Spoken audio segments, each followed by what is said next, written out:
Hi everyone, I'm Vincent Leung from Imperial College London. Thank you for having me here in EUSIPCO 2021. Today I'm going to present the paper, Reconstruction of FRI Signals using Autoencoders with Fixed Decoders, co-authored by Junjie Huang, Professor Yonina Elder from Weizmann Institute of Science, and Professor Pierluigi Giacotti. We start with introducing a simple acquisition device where we have the input continuous signal x of t. To process the signal, we take the sampling filter h before sampling as a uniform interval t. In this paper, we focus on the reconstruction of the continuous time signal from its corresponding sample y of n. Classical sampling theory has shown that perfect reconstruction is possible when x of t is band-limited. However, this is rarely the case for signals in real life, as we often deal with signals that are time-limited. This led to the development of the finite rate of innovation sampling theory, which extends the classical sampling theory to classes of non-bandlimited signal with finite number of degrees of freedom per unit time. Perfect reconstruction is possible with sampling kernels with certain properties. Here we give an example of a signal with a finite rate of innovation, a stream of k Diracs. The rate of innovation of these signals is 2k, which refers to the amplitude and the locations of the Dirac deltas.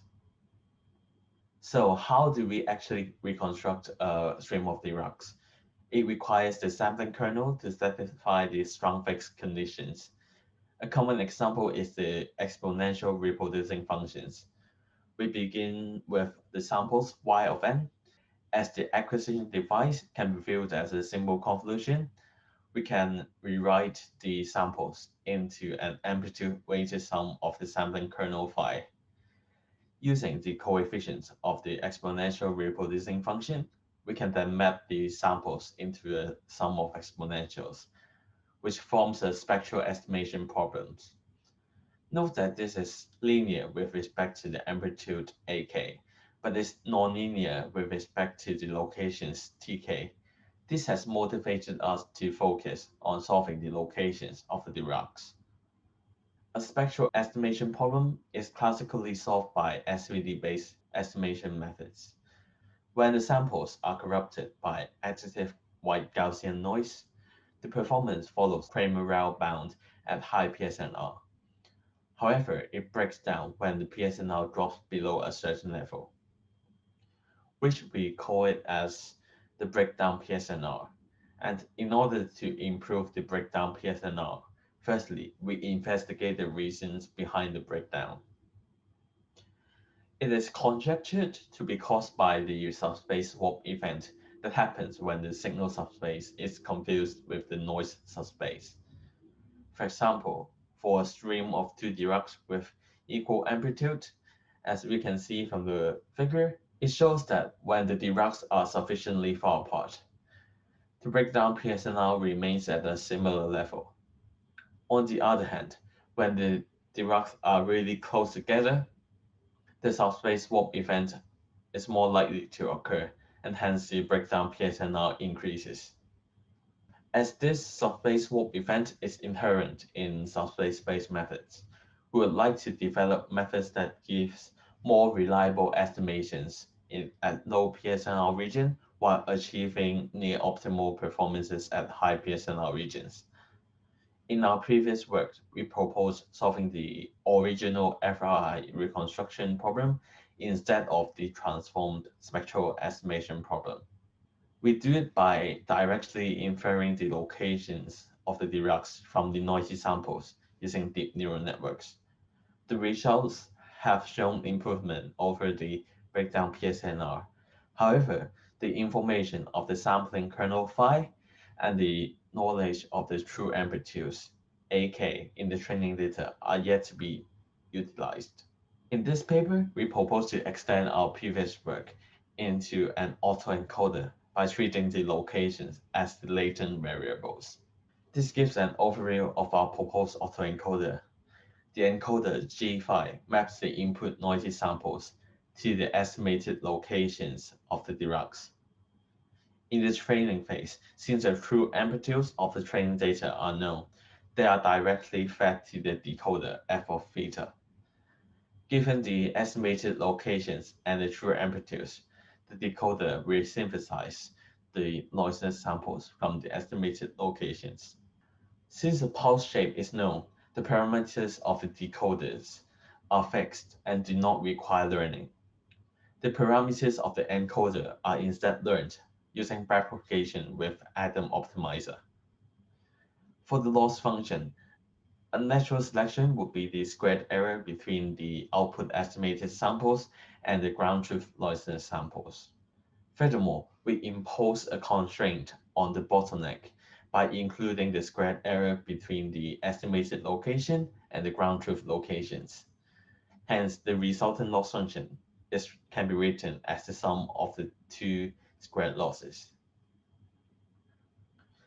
For the encoder, we have the same structure as our previous work, which is to have a deep neural network, with its input being the noisy samples to the y, and its output being the estimated locations t hat.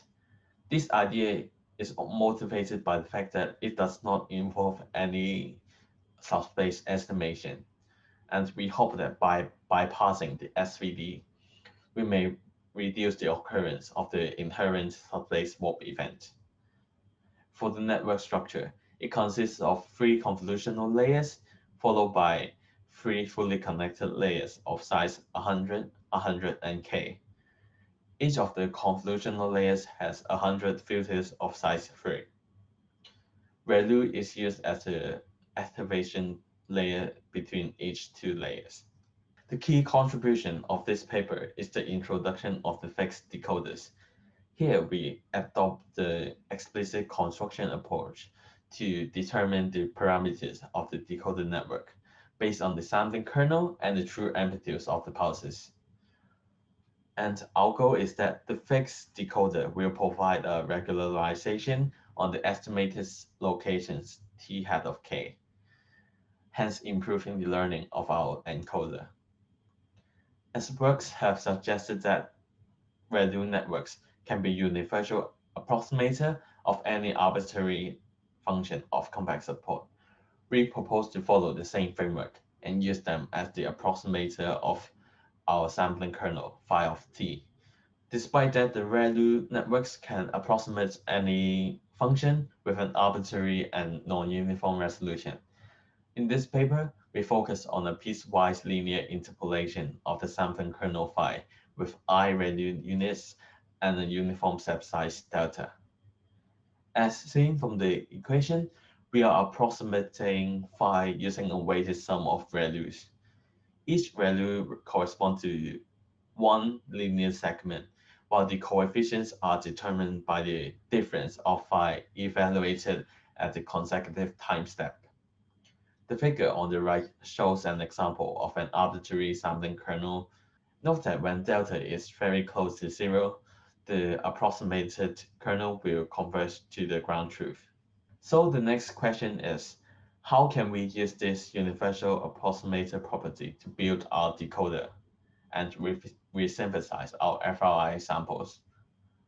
We recall that the samples of the stream of Diracs can be written as the amplitude-weighted sum of the sampling kernel phi evaluated at tk. Hence, we can substitute our ReLU approximated kernel into the equation. And this equation can now be achieved by 4 neural network layers. Let's look at the table. At the input layer, we have our estimated location provided by the encoder. And then in the first fully connected layer, we provide a bias to the location that correspond to each of the sample. In the second fully connected layer, we further refine the arguments into a final resolution delta. After applying ReLU, we recombine the results with the coefficients d that are calculated as the way we mentioned in the previous slide. Eventually, we can multiply with the amplitudes a of k to resynthesize the signal. And the figure on the right shows a simple example of having a single Dirac and three linear segments. Now that we have both our encoder and decoder ready, we can move on to simulation. The simulation focuses on a basic setting of reconstructing a stream of 2D rugs with locations within negative zero point -5 and zero point -5 and a positive amplitude. The number of samples and the sampling period are set to be 21 and 1 over 21. We then train a network for every PSNR from negative 5 to 70 dB with a step of 5 dB. And each of the network is trained with 1 million of training data with its location uniformly distributed across the whole timescale, and the amplitude uniformly distributed between zero point -5 and 10 to cover a sufficiently large part of the positive amplitude subspace.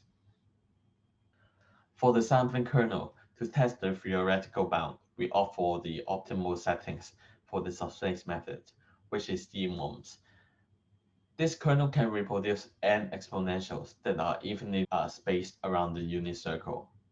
This allows us to see where the limit is for the subspace methods and whether the neural network-based methods can overcome this bound. To evaluate, we use the standard deviation of the estimated location with respect to the actual location. Note that we only need the learned encoder in the evaluation stage, and given the estimated locations, the amplitudes can be estimated using least square method fitting. We fix the first Dirac at zero point -1 and change the distance of the second Dirac evenly on a log scale.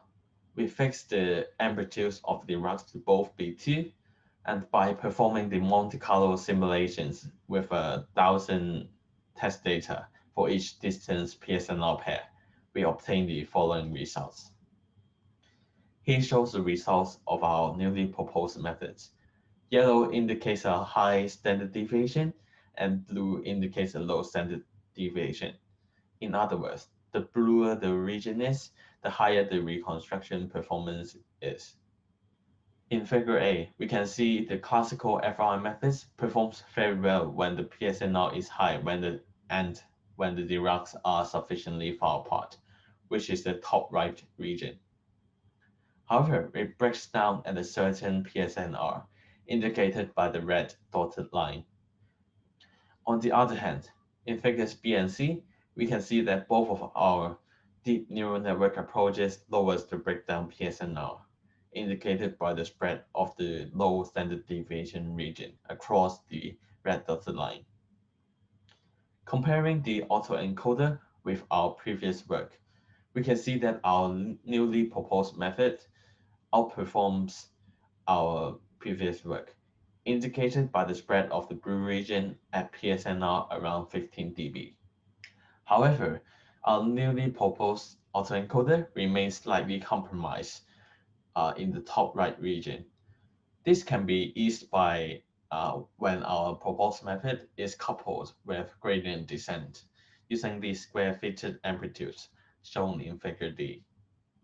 Let's take a closer look at the comparison between our previous work with only the encoder and our newly proposed autoencoder by looking at the scatter diagrams of the estimated locations over 100 realizations at each PSNR. We can see that the direct inference method breaks down at around 20 dB, while our newly proposed method breaks down at around 5 dB. It shows that the addition of the fixed decoder improves the performance of the learned encoder networks. To conclude, we propose a reconstruction method using autoencoders with fixed decoders to learn from training data pairs. Simulation results have shown that our proposed autoencoder can reconstruct FRI signals at a low PSNR region where existing FRI methods would break down, while also present a significant general improvement over our previous work that performs direct inference of FRI parameters using deep neural networks. So that's the end of the presentation. Thank you for your attention and feel free to ask me any questions.